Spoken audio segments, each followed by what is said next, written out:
Then Jesus came to them and said, "All power is given unto me in heaven and in earth." Images of saints, angels, and the main characters of Christianity are quite common on Byzantine coins. But today I brought you something special. Here we have a Solidus of the Byzantine Emperor Constantine VII, who reigned between 913 and 959 AD.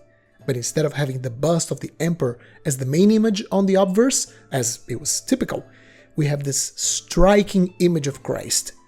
This is the Christ Pantocrator, or Christ the All-Powerful, one of the oldest images of Christ, dating back to the 6th century, and still a major icon used by Eastern Christianity.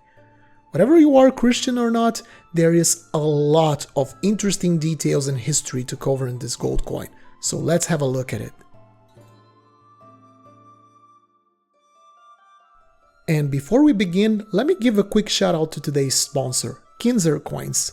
Dean, the owner of Kinzer Coins, is an old follower of this channel and a fellow collector, like all of us watching this video. He has a pretty wide selection of ancients available at his shop, years of experience as a collector, and he offers lifetime guarantee on all of his coins, meaning you can do business with him feeling pretty safe you are buying an authentic coin.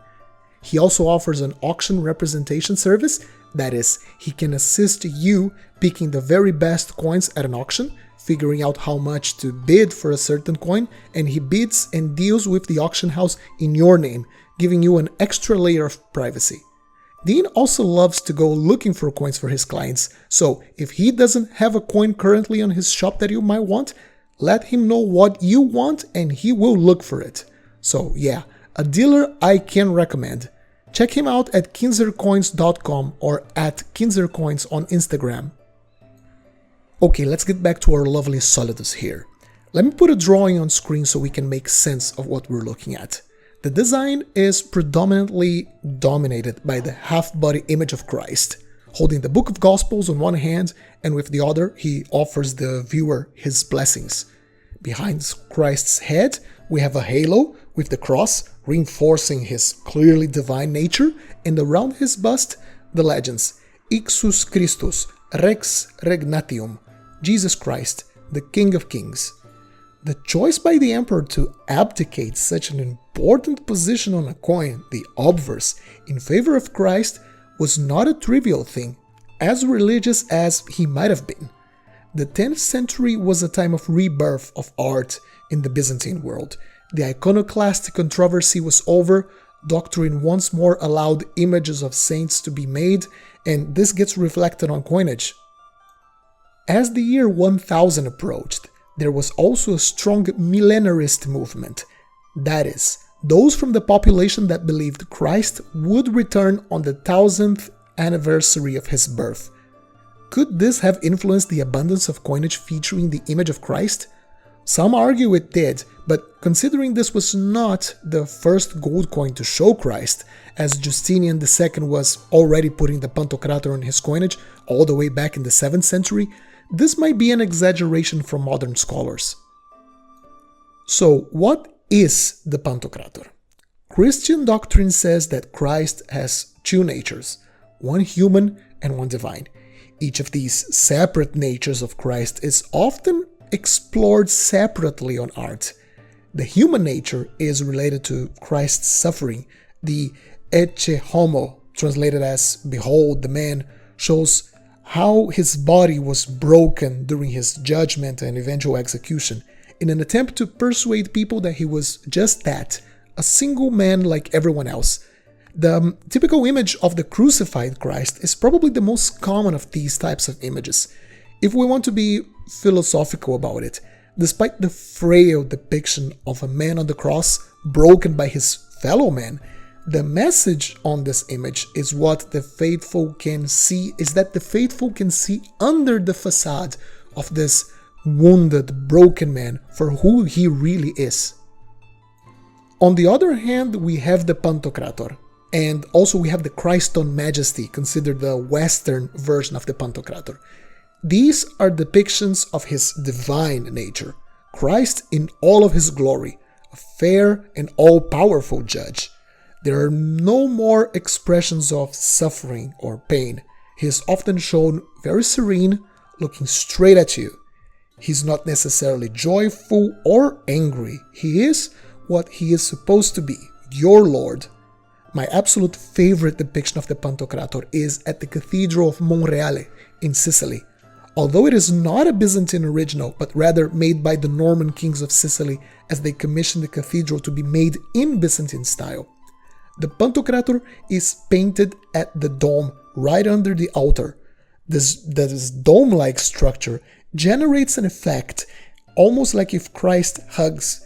No, not hugs. He encompasses, he shrouds the environment, reinforcing the idea that he is all-powerful, that he rules over all things. And of course, I could not forget mentioning the most famous and oldest depiction of the Pantocrator that can be found in St. Catherine's Monastery in the Sinai, modern-day Egypt. This image from the 6th or 7th century miraculously survived the iconoclast period and is quite a unique little image. The unusual asymmetry on Christ's face, with one side being noticeably brighter, with a healthier appearance, and the other much skinnier, darker, and somber, is considered by historians as an attempt from the artist to depict these two natures of Christ, human and divine, which I just explained previously. On the left side, we see his divine side. As you can see, his face looks quite similar to our coin, while the one on the right is his suffering human nature.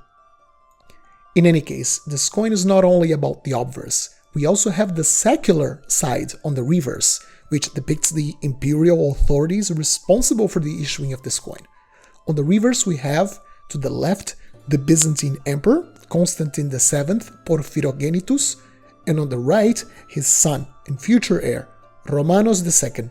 Notice how each one wears a different set of clothes to distinguish them, and they're not made lightly.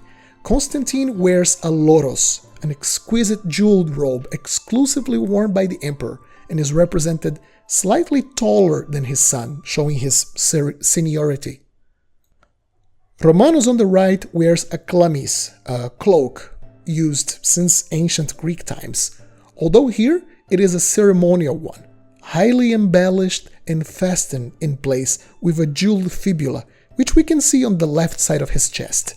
They together hold a patriarchal cross, which dominates the central area of the design, and around it we see the legends: Constantine et Romanos, Augustorum Dei Romaion, or Constantine and Romanos, emperors of the Romans. Notice there's no sign of the term Byzantine here. Historically, they always called themselves Romans. And if a Solidus is too much for you, well, don't worry. During this period, the smaller bronze denominations also depicted the Pantocrator. For centuries, the so-called anonymous foles were issued, and they all had one thing in common, with the Gold Solidus I mean, the prominent image of the Christ Pantocrator on the obverse, a wonderful and very common coin that is easily accessible for all collectors and, in my opinion, mandatory for anyone interested into the Byzantine period. So what do you think? Do you have a coin featuring the image of Christ? Let us know in the comment section down below. I hope you enjoyed this little episode. Leave a like and consider subscribing. Thank you once more for Kinzer Coins for sponsoring this video. Remember to check them out. Happy collecting, and I'll see you soon.